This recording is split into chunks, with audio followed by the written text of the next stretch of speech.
que é a liberação das emendas de comissão, que foram bloqueadas pelo ministro Flávio Dino e que agora, numa decisão, ele liberou parte dessas emendas, mas com críticas à maneira como isso tem sido feito. E aí, o que aconteceu? E eu trago essa atualização para vocês. A Advocacia Geral da União, que representa ali, que defende o governo juridicamente, orientou os ministérios a manterem o bloqueio total de 4,2 bilhões de emendas que foram permitidas aí pelo ministro Flávio Dino, usando justamente a interpretação restritiva do ministro ao falar da maneira como essas emendas vêm sendo pagas.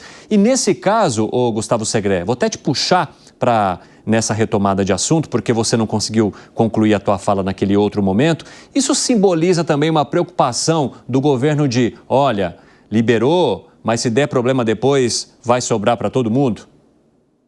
Mas ele prometeu. Muita pauta do Congresso foi feita porque eles prometeram que liberariam as emendas. E as emendas foram liberadas na teoria, mas na prática ninguém assinou o documento para liberar o dinheiro. E agora? Porque também com absoluta segurança, eu posso afirmar que no momento que o Poder Executivo garantiu a liberação das emendas, os deputados e senadores garantiram essa mesma liberação das emendas para as cidades, para os prefeitos. Mas o que me chama a atenção, Evandro, e que eu queria comentar na saída anterior, é que tem a ver organizações não governamentais com emendas de comissão. Tem um monte de ONGs que estão recebendo milhões enviados por deputados para cursos de sei lá o quê, para pagar professores de sei lá o quanto.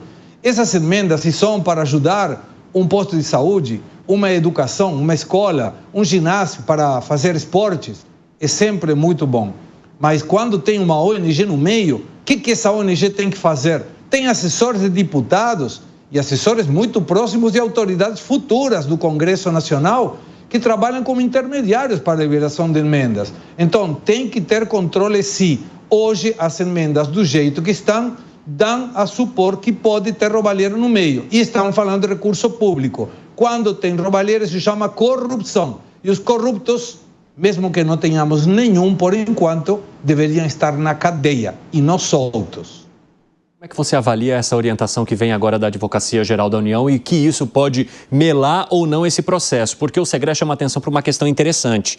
O DACA já foi feito, estava faltando o toma lá. O DACA já aconteceu, porque houve a negociação e as pautas que eram importantes para o governo foram votadas ali e até aceleradas nesse fim de ano por conta da possibilidade de recesso de vários temas que precisavam ainda ser tocados pelo Congresso Nacional. E agora? E agora? Essa é a grande pergunta. Acho que é a grande pergunta que o Congresso está se fazendo também. E agora? Nós fizemos a nossa parte, votamos ali, e agora, na hora de receber a volta, né, o retorno disso tudo, não chegou. Por isso que eu falo, esse castelo de cartas, ele ruiu. E aí, dentro dessa queda aí, desse castelo de cartas, agora, obviamente, as forças vão tentar colocar essas cartas novamente, rapidamente, mas vão encontrar alguns impedimentos. Isso deve atrasar a articulação do governo federal junto ao Congresso no ano que vem, especialmente em pautas muito importantes, e deve sim colocar o governo federal numa situação muito delicada também com o próprio STF.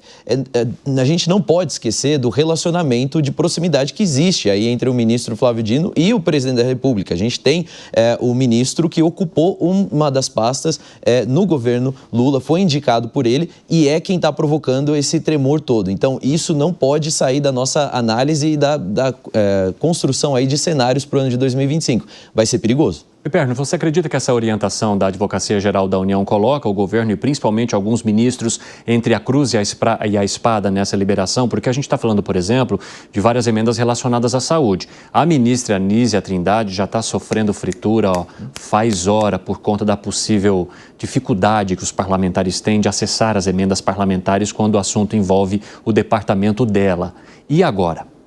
Bom, e agora que no parlamentarismo de extorsão, a cobrança é explícita. Eles não fazem a menor cerimônia no momento de cobrar.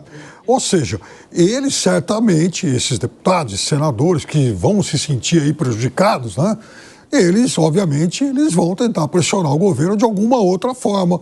Vão, inclusive, não ter a menor dúvida que vários deles vão procurar retaliações nas próximas votações importantes, cruciais para o governo. Agora, é importante também que a gente acompanhe com toda atenção a ação da Polícia Federal, porque é aí que está o negócio. Não há pressão dessa turma que resista a boas investigações da Polícia Federal, porque é aí que está o negócio. O que vai ser melhor? Abrir mão de algumas emendas, ficar realmente sem dar essa satisfação, entre aspas, aí, aos seus aliados, prefeitos e tudo mais, ou ter a Polícia Federal no seu encalço. Então, é óbvio também que muitos deputados, muitos senadores vão acabar fazendo esse tipo de questionamento. É o que eu disse no início. O ministro Flávio Dino moveu placas tectônicas desse processo. A gente está vendo esse jogo só começar.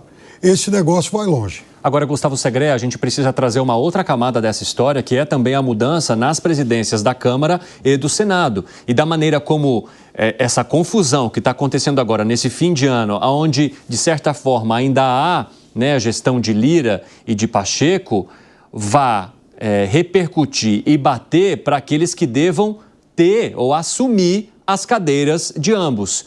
Vão tirar um pouco o pé nessas negociações diante dessa possível cobrança do ministro Flávio Dino? Vão tentar, de alguma forma, manter a política que já é adotada no Congresso Nacional quando o assunto é a emenda parlamentar? É mais um ingrediente nessa história. E é um ingrediente bem complexo, Evandro, porque quem está indo vai falar, eu tentei, mas não deu. Quem está chegando vai falar, eu não sei do que você negociou com o outro, agora começa uma nova gestão. E quem ganha com tudo isso é o governo, esperto, muito esperto, porque prometeu, não liberou, foi pautado, foi votado e agora o dinheiro não aparece.